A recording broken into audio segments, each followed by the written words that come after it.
Hello, ഇന്നത്തെ recipe easy ആയിട്ട് ചെയ്യാൻ പറ്റുന്ന ഒരു ഡെസേർട്ടാണ്.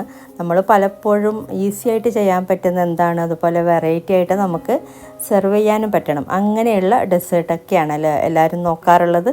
അതുപോലത്തെ ഒരു സംഭവമാണ് ഇന്ന് കാണിക്കുന്നത്. അപ്പോൾ ഇതിന് വേണ്ടിയിട്ട് ആദ്യം 175 ഗ്രാം വരുന്ന പാക്കറ്റിൻ്റെ 2 പാക്കറ്റ് എടുക്കുന്നുണ്ട്. ഞാൻ 2 പാക്കറ്റ് ഒരു ബൗളിലോട്ട് ഇട്ട് കൊടുത്തിട്ടുണ്ട്. ഇതിലോട്ട് ഞാനിപ്പോൾ പാലാണ്, ചെറിയൊരു ചൂടുള്ള പാല് ആദ്യം അരക്കപ്പാണ് ചേർത്ത് കൊടുത്തിട്ടുള്ളത്. പാലിന് പകരം വെള്ളം വേണമെങ്കിലും ചേർക്കാം, പാലാകുമ്പോൾ ഒന്നും കൂടെ നല്ലത്. എന്നിട്ട് ഇതിലോട്ട് 1 ടീസ്പൂൺ നെയ്യും കൂടെ ചേർത്ത് കൊടുക്കുന്നുണ്ട്. പിന്നെ പാല് പോരാന്ന് തോന്നിയപ്പോൾ ഒരു 3 ടേബിൾ സ്പൂണോളം വെള്ളവും കൂടെ ചേർത്ത് കൊടുത്തിട്ടുണ്ട്. പാലന്നെ ചേർത്ത് കൊടുക്കാം. ഞാനിപ്പോൾ ഇതിലോട്ട് 3 ടേബിൾ സ്പൂൺ വെള്ളമാണ് കേട്ടോ പിന്നീട് ചേർത്ത് കൊടുത്ത. എന്നിട്ട് നന്നായിട്ട് കുഴച്ചെടുക്കുക. ഇനി ഇതുപോലെ നമ്മൾ സാധാ ചെയ്യുന്ന പോലെ ബോൾസാക്കി എടുക്കുക. അപ്പോൾ ഈ ഒരു രീതിയിൽ ചെറിയൊരു ബോൾസ് സൈസിലാണ് ഞാൻ ബോൾസാക്കി എടുത്തിട്ടുള്ളത്. ഇനി നമുക്ക് ഷുഗർ സിറപ്പ് ഉണ്ടാക്കിയെടുക്കണം. ഫ്രൈ ചെയ്തെടുക്കുന്നതിന് മുന്നേ നമുക്ക് പഞ്ചസാരയും ഇതും വെള്ളവും കൂടെ ഒന്ന് തിളക്കാൻ വെക്കാം. ഇപ്പോൾ ഇതിലോട്ട് ഞാൻ ഏകദേശം 4 കപ്പോളം പഞ്ചസാര ചേർത്ത് കൊടുത്തിട്ടുണ്ട്. അതുപോലെ 4 കപ്പ് വെള്ളവും കൂടെ ചേർത്ത് കൊടുത്തിട്ടുണ്ട്. മധുരം ഒരിച്ചിരി കുറക്കണമെന്നുണ്ടെങ്കിൽ 3.25 കപ്പ് ചേർത്ത് കൊടുത്താലും മതി പഞ്ചസാര. വെള്ളം 4 കപ്പ് തന്നെ എടുക്കുക. പിന്നെ ഇതിലോട്ട് ഏലക്ക ചേർത്ത് കൊടുക്കുന്നുണ്ട് ഒരു ഫ്ലേവറിന് വേണ്ടിയിട്ട്. ഒരു 3-4 ഏലക്ക ഇതിലോട്ട് ചേർത്ത് കൊടുത്തിട്ട് നമുക്കിത് തിളക്കാൻ വെക്കാം. ഇടയ്ക്കൊന്ന് ഇളക്കി കൊടുത്താൽ മതി. വേറൊരടുപ്പിൽ ഞാനിത് ജാമുന് ഫ്രൈ ചെയ്തെടുക്കുന്നുണ്ട്. എണ്ണ നല്ല ചൂടായ ശേഷം മീഡിയം ഫ്ലെയിമിൽ വെച്ചിട്ട് ഫ്രൈ ചെയ്തെടുക്കാം. അപ്പോൾ ഈ ഒരു സമയത്തൊക്കെ ഫ്ലെയിം നല്ലോണം കുറക്കുക. ഓവറായിട്ട് അങ്ങനെ ഫ്രൈ ആയിട്ടുണ്ടെന്നുണ്ടെങ്കിൽ അത് ആദ്യം എടുത്ത് മാറ്റാം കേട്ടോ. എല്ലാം ഒരുമിച്ച് മാറ്റാതെ ഇടയ്ക്ക് ഞാൻ ഷുഗർ സിറപ്പ് നോക്കുന്നുണ്ട് അതിന്. അപ്പോൾ ഇതായിട്ടുണ്ട്, ഇത് മാറ്റാം. ഇതുപോലെ ഫ്രൈ ചെയ്തെടുത്താൽ മതി ബാക്കിയുള്ളത്. അപ്പോൾ ഷുഗർ സിറപ്പ് റെഡി ആയിട്ടുണ്ട്. നേരത്തെ തിളക്കാൻ വെച്ചത് ഇപ്പോൾ പഞ്ചസാരയൊക്കെ അലിഞ്ഞ് നന്നായി തിളച്ച് വന്നപ്പോൾ ഫ്ലെയിം ഓഫ് ചെയ്തിട്ടുണ്ടായിന്. ഇനി നമ്മൾ ഈ ഒരു ഉണ്ടാക്കി വെച്ച ബോൾസ് ഉണ്ടല്ലോ ജാമുൻ്റെ, ഇത് ഇട്ട് കൊടുക്കുമ്പോൾ ഈ ഷുഗർ സിറപ്പിന് നല്ല ചൂടുണ്ടായിരിക്കണം. അപ്പോൾ ഞാൻ ഇതിലോട്ട് ഈ ഒരു ബോൾസ് ഇട്ട് കൊടുത്തിട്ടുണ്ട്. ഇനി നന്നായി മിക്സ് ചെയ്തിട്ട് മൂടി വെച്ചിട്ട് 1.5 മണിക്കൂർ 2 മണിക്കൂർ വരെ വെക്കുന്നുണ്ടെങ്കിൽ നല്ലത്. 1.5 മണിക്കൂർ എന്തായാലും വെക്കാം കേട്ടോ. കുറച്ച് ഈ ഒരു ബോൾസ് ബാക്കി വെച്ചിട്ടുണ്ട്. അപ്പോൾ അത് പിന്നീട് കാണിച്ചു തരാം. ഇതിൻ്റെ കൂടെ ഒരു കാര്യം കാണിച്ചു തരാം. നമുക്ക് ചൂടോടെ എണ്ണ ഒഴിച്ചു കൊടുക്കാൻ എപ്പോഴും ബുദ്ധിമുട്ടാണല്ലോ. അപ്പോൾ ചൂടോടെ ഒഴിച്ചു കൊടുക്കാനുള്ള ഒരു സ്റ്റീലിൻ്റെ മഗ്ഗാണിത്. അരിപ്പൊക്കെ വന്നിട്ട് സ്ട്രെയിനറൊക്കെ വന്നിട്ട് നമുക്കിങ്ങനെ ക്ലിയർ ആയിട്ടുള്ള എണ്ണ കിട്ടും, അതിലുള്ള പൊടിയൊന്നും വീഴാതെ. അപ്പോൾ നമുക്ക് കറിയൊക്കെ ഉണ്ടാക്കുമ്പോൾ ഇത് യൂസ് ചെയ്യാം ഈ ഒരു എണ്ണ. ഇതാർക്കെങ്കിലും വേണമെന്നുണ്ടെങ്കിൽ ഞാൻ പ്രൊഡക്റ്റ് ടാഗ് ചെയ്യാം കേട്ടോ. പിന്നെ ഇനി വേണ്ടത് നമുക്ക് ഒരു അടുപ്പിലോട്ട് ഞാനിപ്പോൾ ഏകദേശം 3.5 കപ്പോളം പാല് ചേർത്ത് കൊടുക്കുന്നുണ്ട്. ഒരു പാക്കറ്റ് 2 കപ്പാണ്. വേറൊരു പാക്കറ്റ് ഫുള്ള് ചേർക്കുന്നില്ല, ഏകദേശം പകുതിയേക്കാളും ഒരു ഇച്ചിരി കൂടുതൽ 3.5 കപ്പ് എടുത്താൽ മതി മൊത്തത്തിൽ. പിന്നെ വേറൊരു അടുപ്പിൽ ചൈന ഗ്രാസ് മെൽറ്റ് ചെയ്യാനും വെച്ചിട്ടുണ്ട്. പിന്നെ ഒരു ഇച്ചിരി പഞ്ചസാര ചേർത്ത് കൊടുക്കുക. ഈ ഒരു പാലിലോട്ട് 1/4 കപ്പ് പഞ്ചസാര ചേർത്ത് കൊടുത്തിട്ട് നമുക്കിതൊന്ന് തിളക്കാൻ വെക്കാം.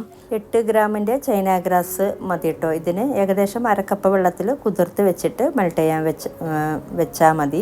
പിന്നെ പാലിപ്പോൾ നന്നായി തിളച്ചിട്ടുണ്ട്. ഇനി ഫ്ലെയിം നല്ലോണം കുറക്കുക.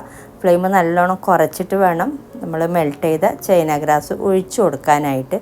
എപ്പോഴും ഹൈ ഫ്ലെയിമിൽ തന്നെ വെച്ചിട്ട് ഒഴിച്ചു കൊടുക്കരുത്. എന്നിട്ട് നന്നായിട്ടൊന്ന് ഫ്ലെയിം കുറച്ചിട്ട് തന്നെ മിക്സ് ചെയ്തെടുക്കുക. നല്ലോണം അങ്ങനെ തിളക്കുന്ന സമയത്ത് ചൈന ഗ്രാസ് ചേർത്ത് കൊടുക്കുമ്പോഴാണ് ചിലപ്പോൾ പിരിഞ്ഞു പോകുന്നത്. അപ്പോൾ എപ്പോഴും ഇതിൻ്റെ ചൂടൊന്ന് കുറച്ച ശേഷം ചൈന ഗ്രാസ് ചേർത്താൽ മതി. ഇതിപ്പോൾ നന്നായി മിക്സ് ചെയ്തെടുത്തിട്ടുണ്ട്. ഇനി ഇത് വീണ്ടും തിളക്കണമെന്നില്ല, ഞാനിപ്പോൾ ഫ്ലെയിം കുറച്ചിട്ട് തന്നെയാണുള്ളത്. ഇനി നമുക്ക് ഫ്ലെയിം ഓഫ് ചെയ്യാം. എല്ലാം മിക്സായി വന്നിട്ടുണ്ട്. ഇനി ഇതിലോട്ട് ചേർത്ത് കൊടുക്കുന്ന മിൽക്ക് മെയ്ഡ് നമുക്ക് ഫ്ലെയിം ഓഫ് ചെയ്ത ശേഷം ചേർത്ത് കൊടുത്താൽ മതി. ഒരു 3/4 ടിന്ന് മിൽക്ക് മെയ്ഡ് ചേർത്ത് കൊടുക്കുന്നുണ്ട്. അതുപോലെ ഒരു 1/4 കപ്പ് ഫ്രഷ് ക്രീം, 1/4 കപ്പ് നിറച്ച് തന്നെ ഫ്രഷ് ക്രീമും കൂടെ ചേർത്ത് കൊടുക്കുന്നുണ്ട്. എന്നിട്ട് നന്നായിട്ട് മിക്സ് ചെയ്തെടുക്കുക.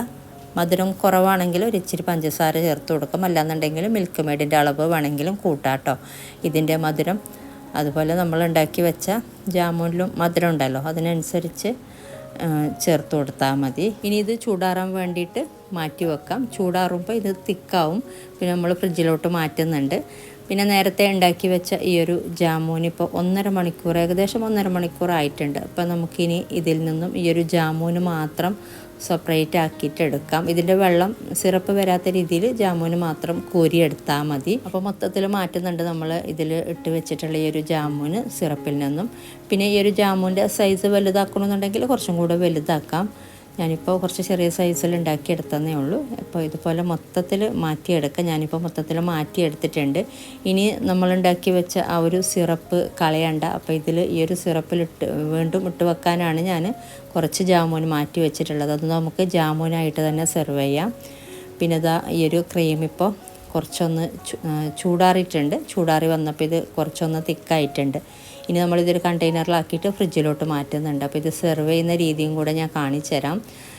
ജസ്റ്റ് ഒന്ന് കാണിച്ചു തരാം കേട്ടോ. ഞാനിപ്പോൾ രണ്ടും ഓരോ കണ്ടെയ്നറിലാക്കിയിട്ട് ഫ്രിഡ്ജിലോട്ട് മാറ്റുന്നുണ്ട്. ഇതിപ്പോൾ ഇതുപോലെ ഇങ്ങനെ ക്രീം ഇട്ട് കൊടുക്കുക, എന്നിട്ട് ജാമുൻ ഇട്ട് കൊടുത്തിട്ട് ക്രീമോട് കൂടിയിട്ടാണ് കേട്ടോ നമ്മൾ കഴിക്കുന്നത്.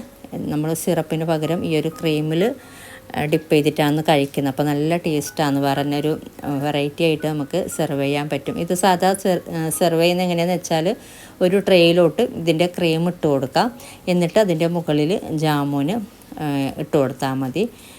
എന്നിട്ട് മുകളിലോട്ട് എന്തെങ്കിലും പിസ്ത ക്രഷ് ചെയ്തതൊക്കെ ഡെക്കറേറ്റ് ചെയ്തിട്ട് സെർവ് ചെയ്യാം കേട്ടോ. അങ്ങനെ ട്രേയിലാണ് നമ്മൾ സെർവ് ചെയ്യുന്നത്. എന്നിട്ട് ബൗള് വെച്ച് കൊടുത്തിട്ട് ബൗളിലോട്ട് ഇട്ട് കൊടുത്തിട്ട് സെർവ് ചെയ്യുന്ന രീതിയിൽ. അപ്പോൾ അങ്ങനെ കാണുമ്പോൾ നല്ല ഭംഗിയാണ്. ഞാനിപ്പോൾ ഈ ഒരു കണ്ടെയ്നറിലോട്ടും ആക്കി വെച്ചിട്ടുണ്ട്. ആവശ്യാനുസരണം നമുക്ക് സെർവ് ചെയ്താൽ മതി.